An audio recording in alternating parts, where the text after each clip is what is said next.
the taxonomy for our knowledge inventory must be inclusive of all.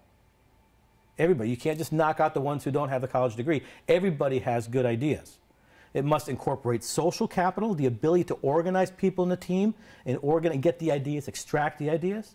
It has to accommodate creative capital, even if the person is so far out in their creative world that they can barely associate with the rest of us. They have to be accommodated. They have to be brought into the fold. Then you have your intellectual capital. These are the people with the practical knowledge. So all these components are very important. Our current economy, we favor deeply the intellectual capital, our resume system.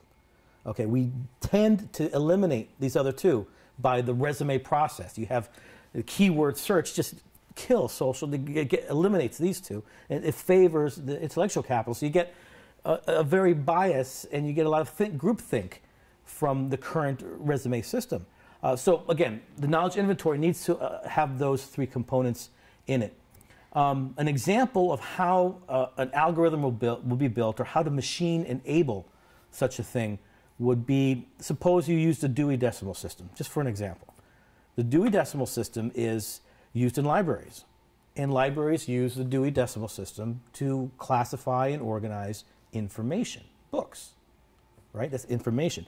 We know that knowledge is related to information as is proportional to the rate of change of information. That's our definition.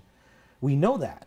So we can use that same structure to catalog knowledge as it exists inside the individual, inside the human brain. We know that the Dewey Decimal System is all 10 topics, and each of those 10 topics have a subcategory of 10 topics, and there's 10 topics below that, so it's infinite. It covers all knowledge space. So we can literally build that sort of structure with a decimal system which can seek and find the knowledge for us. That's one way to do it. There's many other taxonomies out there. The Amazon.com taxonomy for books. Any system which can classify information in the form of books or written material is a candidate for a taxonomy to classify the knowledge inside people. The trick is we all have to use the same one.